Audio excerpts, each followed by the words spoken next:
Nobody noticed the human at first. Danny Reeves walked through the crowded arrival terminal of Orbital Station Crescent with his head down and his sleeves pulled to his wrists. He carried one bag over his shoulder. That was everything he owned now. Everything that mattered fit in one bag. The station was loud. Aliens of 20 different species pushed past each other, shouting in languages Danny's translator chip could barely keep up with. He smelled strange foods cooking somewhere. He heard arguments about cargo prices. He felt the artificial gravity pulling at his bones, just slightly weaker than Earth. A small avian creature bumped into his leg and chirped an apology before hurrying away. Danny just nodded and kept walking. He found the cargo bay without asking for directions. The job listing said to report to Bay 7. He reported to Bay 7. The supervisor was a Valith, one of those tall amphibian species with smooth blue skin that seemed to shine under the station lights. She looked at Danny's work permit, looked at Danny, and made a sound that his translator called a sigh. "Another human," she said. "You're the third one this year. The other two quit within a month." "I won't quit," Danny said. The supervisor, whose name tag read Melith, handed back his permit. "They all say that. Your shift starts now. Berk will show you the basics." Berk turned out to be an elderly Grothian, a species that looked like walking stone. His skin was gray and cracked like old concrete. He moved slowly but with purpose. When he shook Danny's hand, his grip was surprisingly gentle. "Human," Berk said. "Good. Humans work hard. Come." The cargo bay was massive. Crates of all sizes moved along automated tracks. Workers guided them, checked labels, and loaded them onto waiting ships. Danny learned quickly that most species here came from gentle worlds, low gravity, mild climates, no predators. Earth was different. Earth was what the galaxy called a deathworld. Danny didn't talk about Earth. "You're strong," Berk observed after watching Danny lift a crate that usually needed 2 workers. "Even for a human." "I worked in Montana," Danny said. "Logging, construction, fire crews." "Fire crews?" "We fight forest fires, stop them from spreading."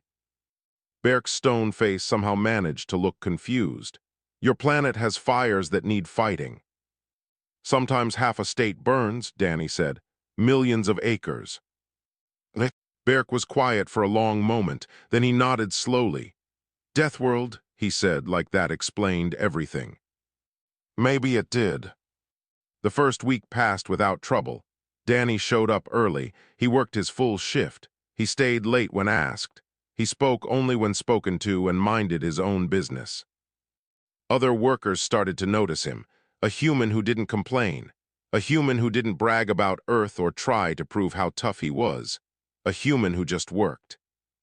But one person noticed him for different reasons. Gorik was Supervisor Melith's nephew. He was also Valith, but younger and meaner. His smooth skin was darker blue, and his eyes held a cruelty that Danny recognized immediately. He had seen that look before, in schoolyards, in bars, in men who hurt others because they could. Gorik ran a small crew in the cargo bay. He didn't work much himself. Mostly he watched others work and found reasons to criticize them. On Danny's 8th day, Gorik knocked a scanner out of a small worker's hands. The worker, some kind of insect species, apologized even though it wasn't his fault. Gorik laughed and walked away. Danny watched but said nothing. "That's Gorik," Berk said quietly. "His aunt protects him. No one challenges him." "I see," Danny said. "Many have tried to report him. Nothing happens. It's better to stay invisible." Danny nodded and returned to work. That night in his small quarters, Danny finally relaxed. He removed his shirt and looked at himself in the mirror. Scars covered his body. Burns mostly. They stretched across his arms like twisted rivers. They spread across his chest in patches of rough, discolored skin. His back was worse. The doctors had done what they could, but human skin didn't regenerate like Valith skin. What burned stayed burned. 3 years ago, the fire in Glacier County, a cabin with 3 children trapped inside. The roof was already falling when Danny went in. He carried them out, one by one. The last one was a little girl named Sophie. She was 4 years old. She had been hiding under a bed. Danny got her out just before the cabin collapsed. By then his coat had burned away. His skin had burned too. But Sophie lived. All 3 children lived. Danny traced one of the scars on his forearm. The doctors had called him lucky. His crew had called him crazy. His captain had called him a hero. Danny called himself a man who did what needed doing. He pulled on a fresh long-sleeved shirt and went to bed. Tomorrow was another shift, another day of lifting crates and staying invisible. But he had noticed Gorik, and he would keep noticing. Back home, Danny's grandfather used to say something about bullies. They always push until someone pushes back. The trick is knowing when to push. Danny closed his eyes. Not yet, but soon. The medical wing smelled like chemicals Danny couldn't name. He sat on an examination table while Dr. Sana, a small avian creature with soft gray feathers, ran a scanner over his chest. Her species, the Pelori, were known for their medical skills. They were also known for being honest. "Your heart is strong," she said. "Your lungs work well, your bone density is remarkable, all normal for a human from a heavy gravity world." Danny nodded. Dr. Sana paused. Her scanner had reached his arms. Through the thin medical gown, she could see the edges of his scars. She said nothing about them. "You are cleared for work," she said professionally. "Return in 6 months for your next checkup." "Thank you, doctor."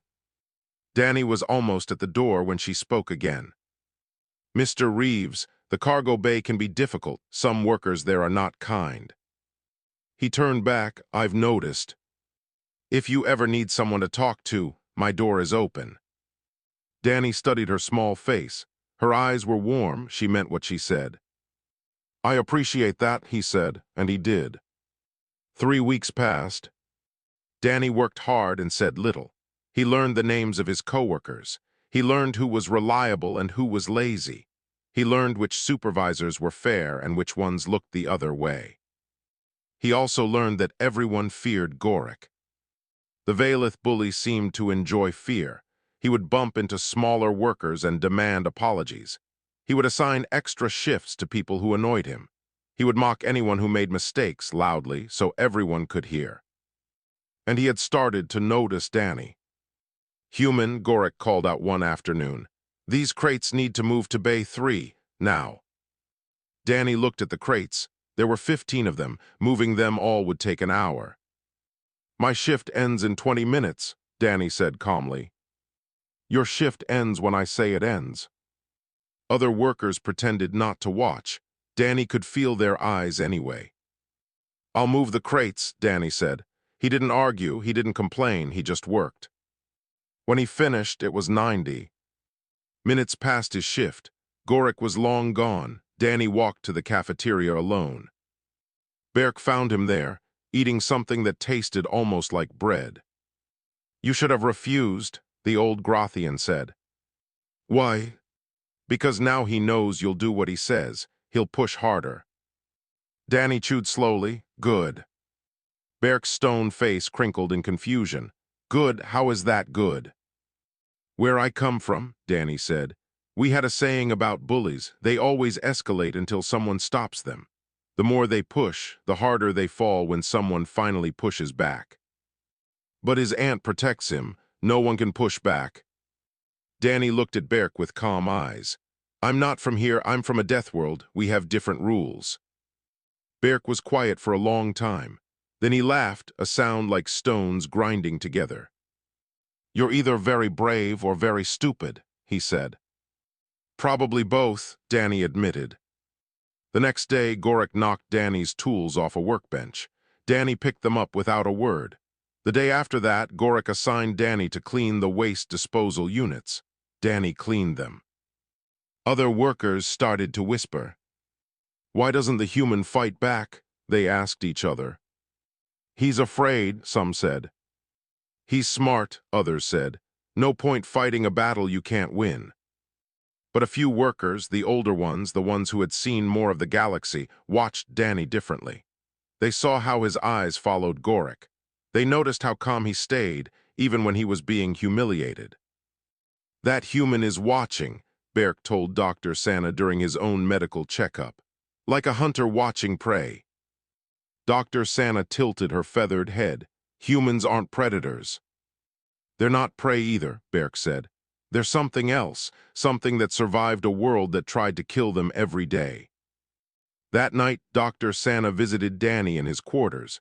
She brought a bottle of something she said was close to Earth wine. "I hear Gorik is targeting you," she said. "He targets everyone. But you don't react. That's making him angry." Danny poured 2 glasses. "Good. He's hurt workers before, badly. His aunt makes the reports disappear." "I know," Danny said. "I've been documenting everything." Dr. Sana's eyes widened. "Documenting?" "Every incident, times, dates, witnesses, recordings when I can get them." Danny sipped his drink. "Back on Earth, patience isn't weakness. It's how you build a case." "A case for what?" Danny smiled. It wasn't a happy smile. "Justice." Dr. Sana studied the human's face. For the first time, she understood what Berk meant. This wasn't a man waiting to escape. This was a man waiting for the right moment. "Be careful," she said. "Gorik is dangerous." "So am I," Danny said quietly. "I just don't advertise it." He rolled up his sleeve, showing her the burned scars for the first time. "These came from running into a burning building to save children I didn't know. Gorik hasn't met anyone like me before. He doesn't know what he's playing with." Dr. Sana finished her drink in silence. She believed him. The crate slipped. It happened fast. Danny was guiding a heavy container onto a loading track when another worker bumped into him. The crate tilted. Danny grabbed it with both hands to keep it from falling. Metal scraped against his arm. His sleeve tore open from wrist to elbow. The cargo bay went quiet. Danny's forearm was exposed. The scars were impossible to miss. Twisted, rough, discolored skin that ran in rivers up his arm, disappearing under what remained of his sleeve. He felt eyes on him, dozens of eyes, workers from 5 different species, all staring at the ugly marks on his skin. Danny pulled the crate back onto the track. His face showed nothing. Then Gorik's laugh cut through the silence. "Look at this," the Valith shouted, walking toward Danny with his arms spread wide. "Look at the deathworlder." Workers stepped aside. No one wanted to be between Gorik and his target. "What happened to you, human?" Gorik circled Danny like a predator, though he was nothing of the sort. "Did your own planet try to eat you?" Danny said nothing. "This is why humans are the joke of the galaxy," Gorik announced to the crowd. "Look at this ugly skin. You can't even heal properly. Your bodies break and stay broken." Some workers looked uncomfortable. A few looked away, but no one spoke. "On my world, our skin regenerates perfectly," Gorik continued. He held up his smooth blue arm. "No scars, no marks, no weakness, but humans, you carry your failures forever." Danny's jaw tightened, just slightly. "What's wrong, Deathworlder? Ashamed of your ugly body?" Gorik stepped closer, too close. "You should be. These marks are disgusting, proof that humans are defective, broken, primitive." Still Danny said nothing. Gorik's eyes narrowed. The human's silence was making him angry. He wanted a reaction. He needed to break this calm. So he grabbed Danny's arm. His smooth fingers wrapped around the scarred flesh, pulling it up so everyone could see. "Look," Gorik shouted. "Look at how damaged this creature is. This is what a death world produces, meat that doesn't know how to heal." For 3 heartbeats, nothing happened. Then Danny spoke. "You want to know how I got these?" His voice was quiet, calm, but something in it made Gorik's grip loosen just slightly. "I don't care how you got them," Gorik said, but his voice had lost some of its confidence. 3 years ago," Danny continued as if Gorik hadn't spoken, "there was a fire in a place called Glacier County. A family cabin caught fire in the middle of the night. The cargo bay was completely silent now. 3 children were trapped inside. A boy age 7, a girl age 10, and a little girl age 4 named Sophie. She was hiding under a bed because she was scared. Danny looked at his own arm, still in Gorik's weakening grip. The roof was falling. The walls were burning. My captain ordered us to pull back. The structure was too dangerous. Workers leaned in, listening. I went in anyway, 3 times, once for each child. By the 3rd time, my coat had burned away. My helmet was melting. My skin was on fire. Danny finally looked at Gorik, really looked at him. I carried Sophie out 30 seconds before the cabin collapsed. She's 7 now. She writes me letters. She's learning to ride horses. Gorik's hand dropped away from Danny's arm. These scars aren't shame, Danny said. They're not weakness. They're not failure. They're receipts, proof that 3 children are alive because I didn't quit. The cargo bay remained frozen. So no, Danny said, his voice still quiet, still calm. I'm not ashamed of my body. I'm proud of it. Every mark tells a story of something I survived, something I did, someone I saved. Gorik's mouth opened. No sound came out. Danny stepped closer to him, just 1 step, but it was enough to make Gorik step back. You have smooth skin because you've never done anything worth getting hurt for, Danny said. You've never risked yourself for anyone. You've never walked through fire for strangers. You mock my scars because you're empty. There's nothing inside you worth marking. Gorik's face twisted with anger and something else, something that might have been fear. You're lying, he hissed, making up stories too. Touch me again, Danny interrupted. His voice was soft, almost gentle. Please. The word hung in the air. For a long moment Gorik stood there. His hands twitched. His pride screamed at him to attack, to prove he wasn't afraid. But his instincts, the ancient instincts that had kept his species alive for millions of years, told him something else. This human was dangerous. Gorik turned and walked away. His steps were fast, almost running. The cargo bay watched him go. Then slowly workers turned back to Danny. Berk was smiling, his stone face cracked with joy. Others nodded with respect they had never shown him before. Danny rolled down what remained of his torn sleeve. Back to work, he said quietly. And everyone obeyed. Word spread through the station like fire. By dinner time, everyone had heard some version of the story. The human with the scars, the human who made Gorik back down, the human who walked through flames to save children. In the cafeteria, workers pointed at Danny and whispered, "That's him. They say he's killed predators with his bare hands. I heard humans can run for days without stopping. Deathworlders, they're built different." Danny ate his meal alone, ignoring the attention. He didn't want to be famous. He just wanted to be left alone. But that wasn't going to happen. Berk sat across from him with a tray of mineral paste, the only thing Grothians could digest. "You made an enemy today," Berk said. "I made an enemy weeks ago," Danny replied. "Today I just stopped hiding from him." Gorik won't forget this. He lost face in front of everyone. For a Valith, that's worse than physical pain.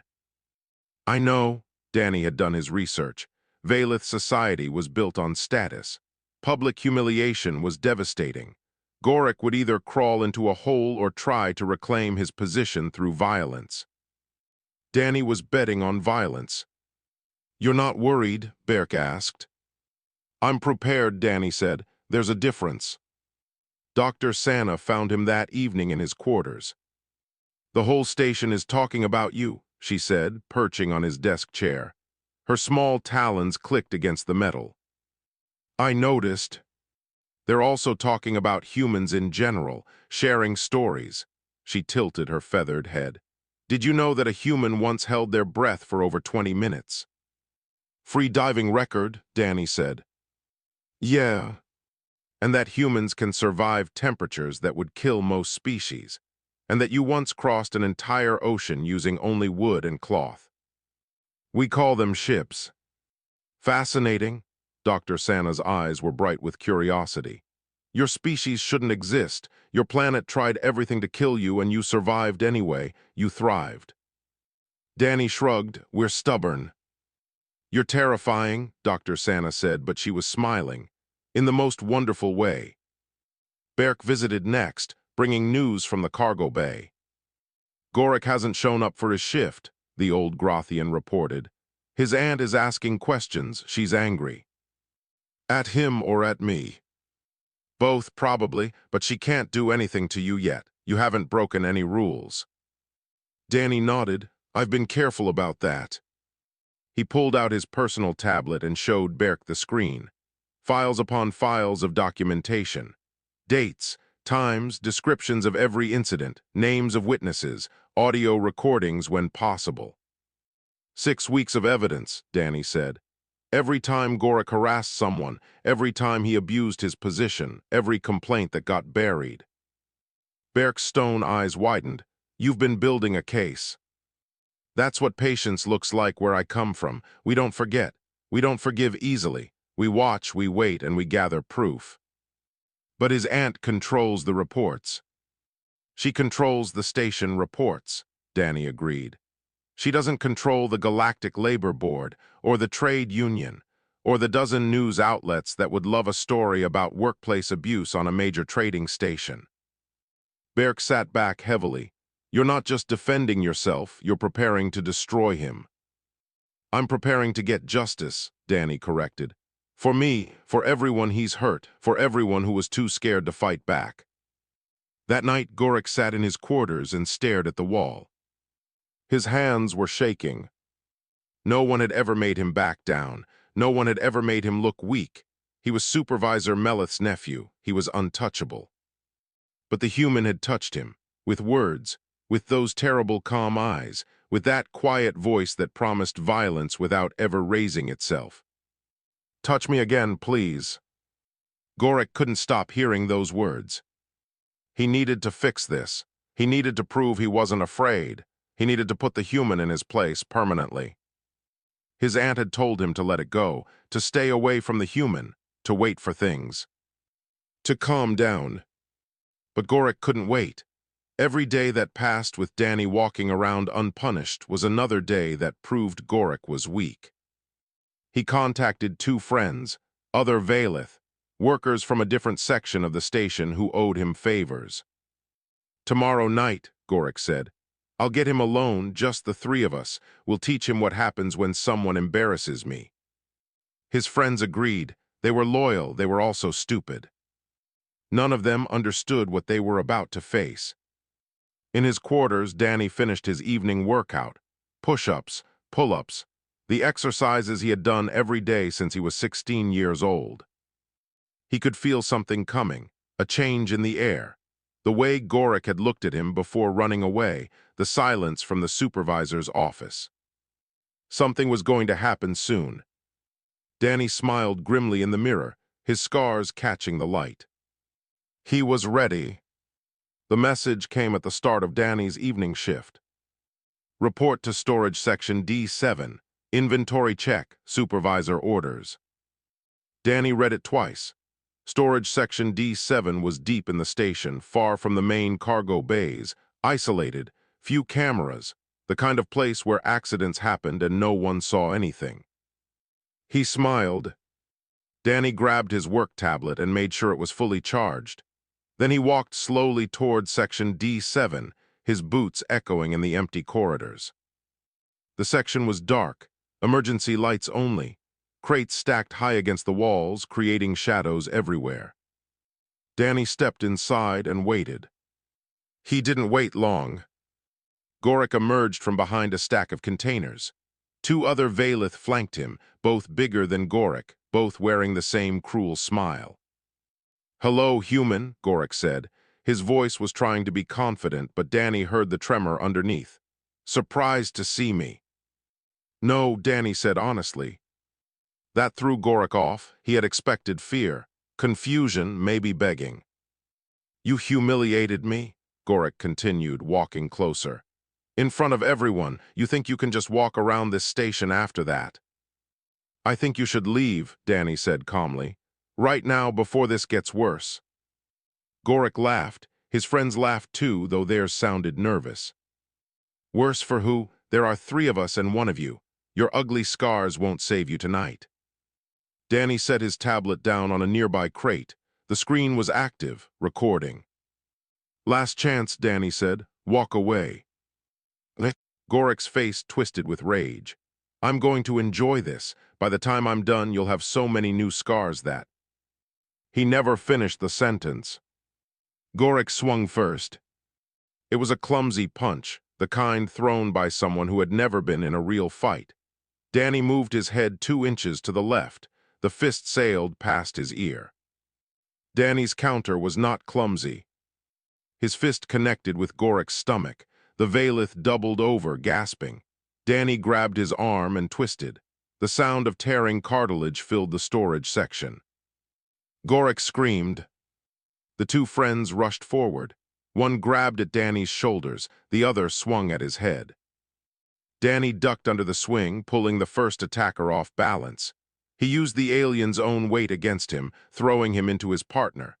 Both crashed to the floor in a tangle of limbs. Gorik was still screaming, holding his dislocated shoulder. Stay down, Danny warned the friends. His voice was still calm, still quiet. This doesn't have to include you. They didn't listen. They scrambled up and charged again. The fight lasted less than a minute. Danny moved like water flowing around their attacks. When he struck with precision. One friend took a knee to the stomach and collapsed, vomiting. The other caught an elbow to the face and dropped, unconscious before he hit the floor. Gorik tried to run. Danny caught him by his good arm and forced him to the ground. He pressed his knee into Gorik's back, holding him down. Do you understand now? Danny asked. His breathing was barely elevated. Do you finally get it? Get off me, Gorik shrieked. My aunt will. Your aunt isn't here? Danny leaned closer, his voice dropping to a whisper. I walked through fire for strangers, Gorik. I carried children out of a burning building while my skin melted. You think you scare me? Gorik whimpered. Every species from a death world learns the same lesson, Danny continued. The universe wants us dead. It tries to kill us every day, but we survive, we endure, we overcome. And when someone threatens us... He twisted Gorik's good arm just slightly. Gorik screamed again. We end the threat. Please, Gorik begged. Please stop. Danny held him for a moment longer. Then he released the arm and stood up. I'm not going to kill you, Danny said. I'm not even going to keep hurting you, but you need to understand something. He walked to his tablet and picked it up, showing Gorik the screen.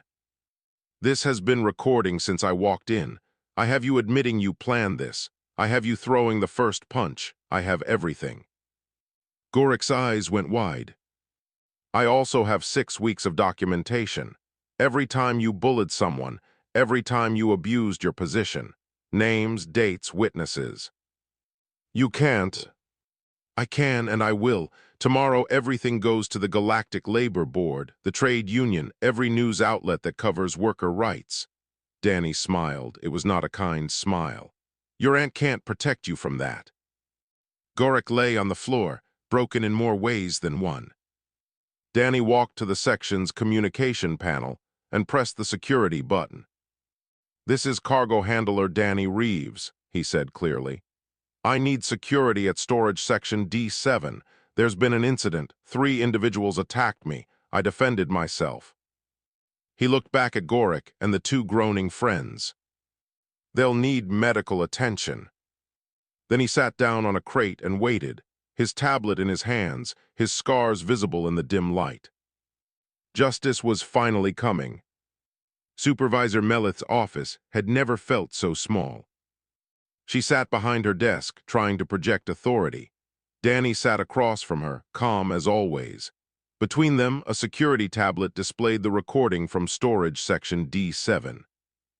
This is clearly self-defense, the station security chief said. He was a Grothian like Berk, and his stone face showed no sympathy for Melith. Your nephew and his associates ambushed this worker. The human responded with appropriate force. Appropriate? Melith's voice was sharp. He broke my nephew's arm and dislocated his shoulder. Your nephew brought 2 friends to attack a single worker, the security chief replied. He's lucky the human showed restraint. Danny said nothing. He didn't need to. Melith turned to him, her amphibian eyes cold with hatred. I want you removed from this station. You're a danger to everyone here. With respect, Danny said quietly, I'm not the danger. I've been documenting your nephew's behavior for 6 weeks. I have evidence of harassment, abuse of position, and assault against multiple workers. He placed a data chip on her desk. This copy is for you. Another copy has been sent to the Galactic Labor Board. A 3rd copy went to the trade union. The news outlets will get theirs tomorrow morning. Melith's face went pale blue. You can't do this, she whispered. It's already done. The security chief picked up the data chip. I'll be reviewing this personally. If the allegations are verified, there will be a full investigation into your nephew and into anyone who helped cover up his behavior. Melith understood the threat. Her position was at risk. Everything she had built could come crashing down. She had a choice, protect her nephew or protect herself. The choice was easy. My nephew acted alone, she said quickly. I had no knowledge of his activities. Any complaints that were improperly handled were mistakes made by other staff members. Danny watched her throw Gorick away like garbage. He felt no satisfaction, just a tired kind of recognition. People like Melith never changed. They only adapted. But Gorick was done. That was what mattered. 1 week later, Gorick was removed from Orbital Station Crescent. He faced criminal charges for assault and conspiracy. His 2 friends received smaller sentences for their cooperation. Melith kept her position, but her power was broken. Everyone knew what she had allowed to happen. Everyone knew she had abandoned her own family to save herself. Workers started filing complaints openly. Problems that had been hidden for years finally came to light. The station began to change. And Danny went back to work. Berk found him in the cargo bay, lifting crates like nothing had happened. They offered you a supervisor position, Berk said. I heard, why did you turn it down? Danny set down a crate and wiped his forehead. I'm not a supervisor, I'm a cargo handler. I like working with my hands. You could have had power, influence. I don't want power, Danny looked at his friend. I want to do honest work with honest people. Everything else is noise. Berk laughed his grinding stone laugh. You're a strange human, Danny Reeves. I'm just a human, Danny said. Nothing more, nothing less. 3 months passed. The station healed. New workers arrived. Life continued. One day, a shuttle brought a fresh batch of cargo handlers. They gathered in Bay 7, nervous and uncertain, just like Danny had been on his first day. A young worker, some kind of feline species with spotted fur, noticed Danny across the bay. He pointed at the human's scarred arms. Who is that? He asked Berk. Berk smiled, his stone face cracking with warmth. That's Danny. He's been here almost a year now, one of the best workers we have. What happened to his arms? Those scars are. Those scars saved lives, Berk said. Each one means someone survived because he didn't quit. Someone lived because he ran toward danger instead of away from it. The young worker stared at Danny with new eyes. He sounds like a hero. He'd say he's just a cargo handler, Berk replied. But around here we know better. Danny noticed them talking. He walked over, his scarred arms visible, his sleeves rolled up in the station's warmth. New arrivals? He asked. Fresh from the academy, Berk confirmed. Danny looked at the nervous young workers. He remembered being nervous himself once, a lifetime ago. Welcome to Crescent Station, he said. His voice was friendly but firm. The work is hard but fair. We help each other here. We look out for each other. If you have problems, you come to me or Berk. We'll figure it out together. The young workers nodded, relaxing slightly. Danny picked up a scanner and handed it to the nearest arrival. First lesson, learn the inventory system. Berk, you want to show them the basics. My pleasure, Berk said. Danny watched them go, a small smile on his face. He had come to this station running from his past, running from the memories of fire and pain and the children he had saved. He thought he could hide in the stars, far from everything that marked him. Instead, he found something better. He found people worth protecting, a community worth building, a place where his scars weren't shame but proof of what he was willing to do for others. Dr. Sano appeared at his side, her feathers ruffled from a busy shift. You look happy, she observed. I am, Danny admitted, for the first time in years. The new workers are lucky to have you. Danny shook his head. I'm lucky to have all of you. He rolled down his sleeves as the station's temperature dropped for the evening cycle. The scars disappeared under cloth. But he didn't hide them anymore. He didn't need to. They were part of him, part of his story. And that story was far from over.